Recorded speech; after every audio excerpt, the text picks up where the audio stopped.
What's going on, my soul family? Welcome back to another episode of the Awake with Jake show. On today's episode, I'm going to be dropping in and sharing with you how to heal inner child wounds. I'm going to be sharing with you the 4 most common inner child wounds that I believe, and 8 ways to actually start healing your inner child. When it comes to doing inner child work, this is some of the most profound work that I have ever done in all of my healing process and my healing journey. And if you haven't done any inner child work yet, you may feel a lot of emotions start to come up and rise up within you throughout this episode. So I encourage you to not fight those emotions because you don't want to be vulnerable, you don't want to be weak, and let them come up, let them rise up and be released from you.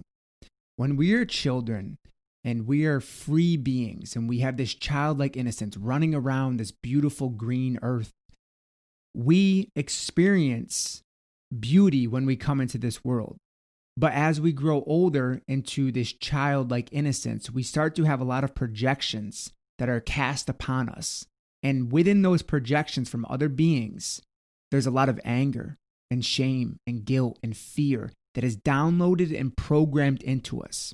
Now, because we're still just innocent little beings and these sentient beings as children, we don't know how to protect our energy field. So we absorb all of that negative energy into us and we take it all on like a big net and we just keep it right locked within us. Now, as we grow older, we're often manifesting from a place of being wounded. So we're attracting things and people and experiences to us based on our inner child wounds. And you can literally see it in a person that carries deep inner child wounds because their body literally starts closing down and shutting down because they have all of this traumatic residue lodged within their body. Now, this is something that I experienced because my inner child was deeply wounded. So when I went in and I started connecting to that little boy, to that little Jakey within me, my joy, my love, my happiness really did start to return to me. So this isn't like a one and done kind of thing, okay? This isn't like you're going to do this breath work and say this mantra and your inner child is going to be healed, okay? It will take a process, and there's no set time on how long this is going to take. That's your ego that needs that, right? It will take a process to truly go in and practice healing, loving, and supporting your inner child. So I invite you to be very patient with this process. Now, before we get into all of this, I want to share with you that for Black Friday, I have a 40% discount that I'm going to be offering starting Wednesday, 11/25. I will be sending this discount out to all of my email list and my text list. This discount is for my Masculine and Feminine Energies online course. And this course has over 8 hours of transformational video content, guided meditations, and embodiment worksheets. We've had hundreds of students go through this course and get life-changing results. And I really want you to experience this beautiful course. I have truly poured my heart and soul into making this course. And if you really set your intention and go through this, you will have life-changing results. I guarantee you that. So go to jakewoodard.com/email to sign up for my email list or get on my text list. Both of these links will be in the show notes to get on those lists to get the discount code when it goes live. Let's get into inner child wounds. And like I said before, I'm going to be sharing with you the 4 most common inner child wounds first. Then I'm going to share with you 8 ways to actually drop in and start healing your wounded inner child. The first one that I want to talk about is the abandonment wound. And you may be thinking right now, oh boy, here we go, abandonment. I think at some level, we have all felt abandoned. And I know for me personally, I was deeply abandoned in my life. And it wasn't that my father wasn't there physically, because he was. It was emotionally, he wasn't present with me. And no matter what I did, I was never good enough for him and in his eyes. And that was something that always really stayed with me. And when we feel abandonment, we oftentimes attract people to us that are either quick to leave or we're the ones that are quick to leave. And this is in more of like a friendship or romantic type relationship sort of scenario where you are quick to abandon another person or you're quick to attract someone that is abandoning towards you. Now, abandonment wounds can feel very deep. And when our inner child feels abandoned because they didn't get the love and the support and the validation that they needed from the mother or the father, it can be very hard and difficult to heal this wound. The wound of abandonment is something that can take a while to heal. And once again, I really encourage you to be gentle with your healing process. Now, another sign of the abandonment wound too is being very codependent, quick to become codependent and attached easily to another person because you're actually looking at that person as almost like your mother or your father that was never there for you. And once again, this could have been emotionally as well because you could have physically had your parental figure there, but if they weren't there, then you felt abandoned, and that can be emotional or physical. So you can become very codependent in relationships. And another thing too, you may find yourself attracting these emotionally unavailable people. And this is a big one for abandonment. And if you're attracting to you these type of emotionally unavailable people, this could be showing you your wounds of abandonment because your inner child is still being abandoned. Oftentimes when we have abandonment wounds, it's because we're really abandoning ourselves. We're abandoning the true, loving, divine self because we haven't integrated and healed and connected with our inner child that is crying out for our love to be seen, to be heard, and to be felt in this moment. So closing your eyes right now, just gently bringing yourself into this moment and asking yourself, do I feel abandoned? Do I feel abandoned? Am I abandoning myself? And just sitting with this and feeling into that. Do you feel abandoned? And if you do, there's no judgment here. This is about awareness. Because with more awareness, you can start to shift the energy in your life. The second thing that I want to talk about is the guilt wound, which is a big one for the inner child. Now, you may have experienced growing up, your parents projecting a lot of guilt onto you and making you feel guilty if you did something wrong or you did something bad. And there was a lot of guilt used within this because the two most common ways to manipulate a person are using guilt and using shame. So feeling that sense of guilt or feeling that sense of shame, you may oftentimes feel very sorry and say that, oh, I just feel bad. And you kind of repress your truth because you don't want to be rejected, which is your own guilt coming up.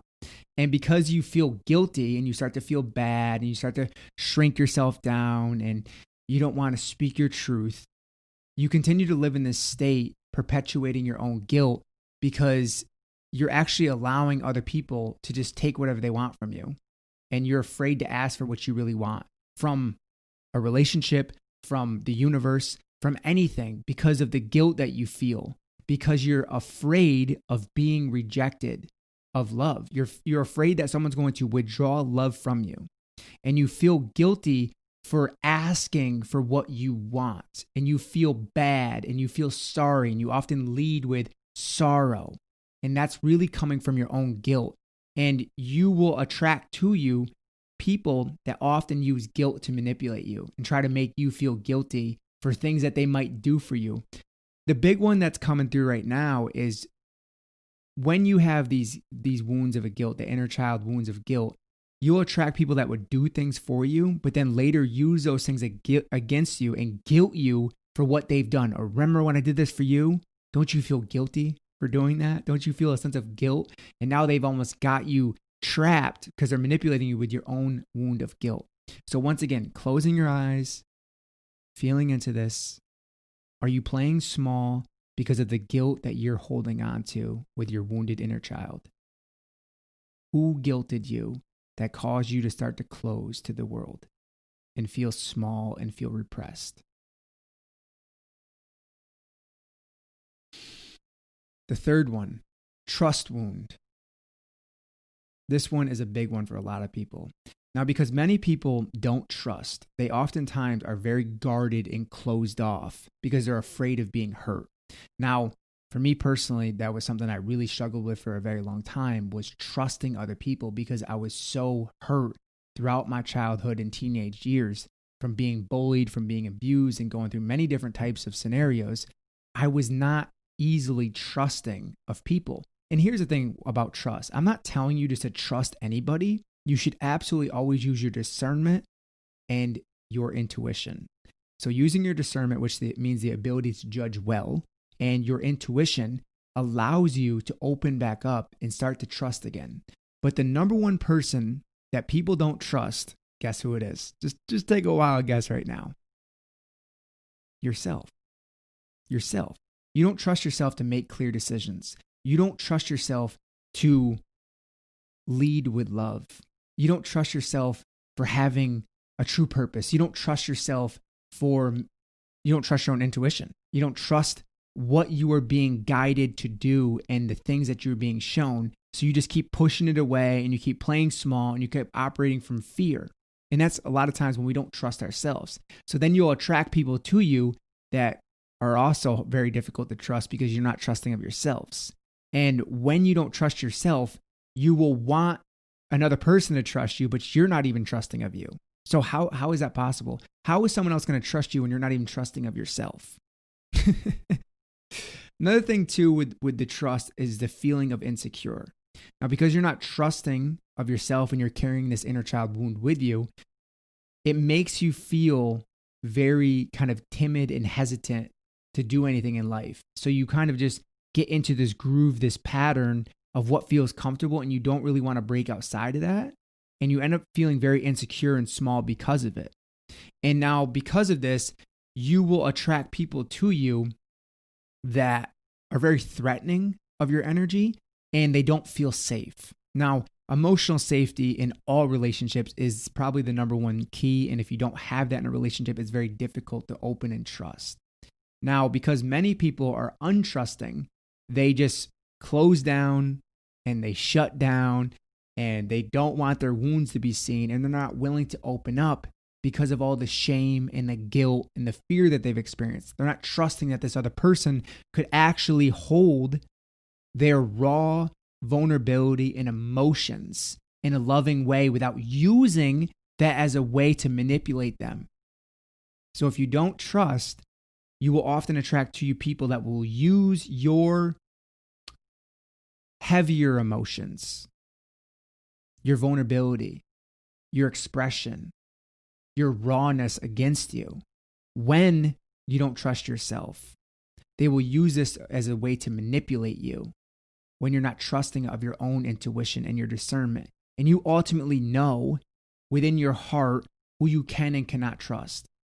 But it starts with learning to trust yourself, because if you don't trust yourself, how are other people going to trust you?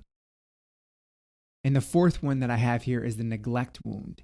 And when you feel neglected, you will oftentimes feel, we could look at it like a child that was just neglected and kind of disregarded. And the thing with the neglect wound here is really struggling to let things go. And a lot of times this is the prideful ego that holds on to things and the need to be right, or you hold on to a toxic relationship.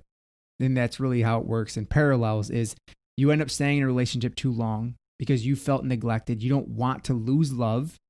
And you oftentimes, because you're coming from such a place of low self-worth, you end up staying in a relationship that really doesn't serve you. And this could be friendships that they just come in, take whatever they want. It could be romantic partners, come in, take whatever they want. And family members as well. You're not willing to set conscious boundaries yet. And I say yet because you absolutely can 100% start setting conscious, loving boundaries. And it may be difficult, but feeling neglected, you oftentimes have these deep repressed emotions, and you struggle with opening up to be vulnerable, because once again, if you were vulnerable as a child, that was oftentimes used against you by your parents or your caregivers or older siblings. When you carry these deep neglect wounds and you don't feel seen, you don't feel validated, you oftentimes will look for this in the world out there for external validation when you have wounds of neglect, because you now are seeking this validation to validate you externally because you don't feel validated and loved from within. So you go seek it from the world out there. And that oftentimes can manifest as very toxic. Seeking validation from the world out there can be very, very toxic because you're never going to be able to truly validate yourself from the external world. You can't. It's not possible because only you can give yourself the love and the validation that you need to be seen fully, to be loved fully. And yes, when you do these things for yourself, you will attract to you a partner that can also do these things for yourself. But I know you've probably met a person in your life that was so beautiful and everyone constantly complimented them, but this person ended up being one of the most insecure people that you've ever met. And maybe that's you. Maybe you're that person right now. You're really beautiful, but you don't feel beautiful inside. And you feel abandoned. You feel neglected. You don't trust because you're holding on to these inner child wounds. And this leads me into the next phase of this episode, which is the actual healing of your inner child wounds. So the first thing that I want to do here is scan the energy of your body. Right now, just closing your eyes, taking a nice deep breath, and just scanning the energy of your body.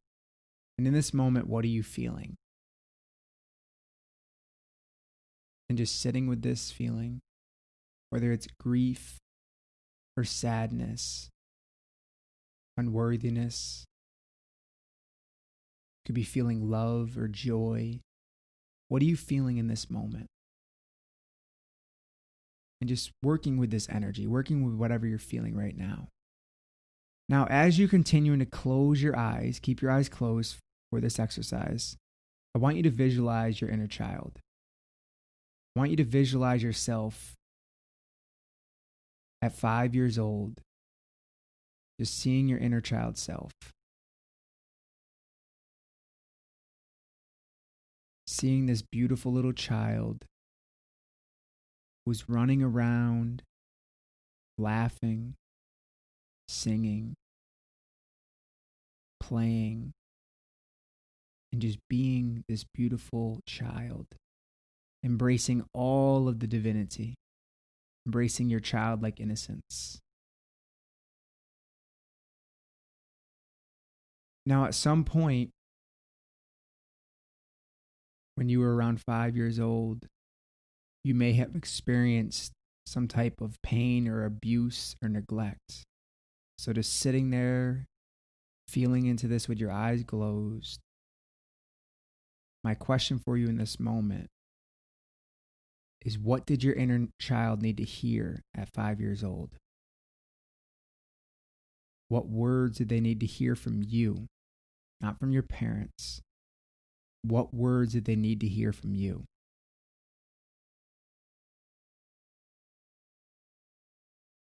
And just feeling into this, seeing your inner child fully, repeat the words out loud after me. I now give you the love and support that you need.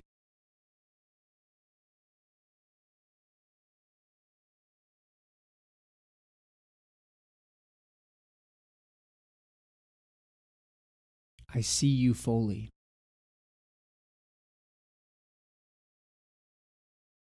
You are safe now.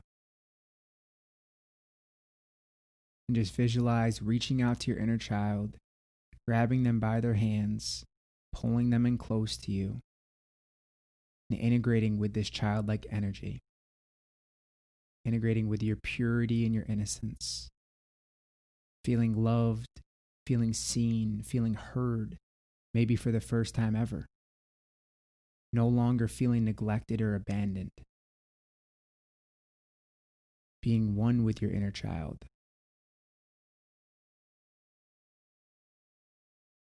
Great job. I'm very proud of you if you just did that exercise, because doing inner child work can be very uncomfortable. And I know that oftentimes I'm presented with situations in my life where I have to remember my childlike innocence and see that little boy within me that lives within me, the joy and the purity and the smile, not coming from a place of my trauma and my pain, because the way that it works, oftentimes our joy and our pain, or our joy and our love and our happiness gets stored below our pain and our trauma and our guilt. And it's locked underneath there. So by doing this inner child work, we can start to really open up and heal. The fourth thing that you can do is to write a letter to your inner child.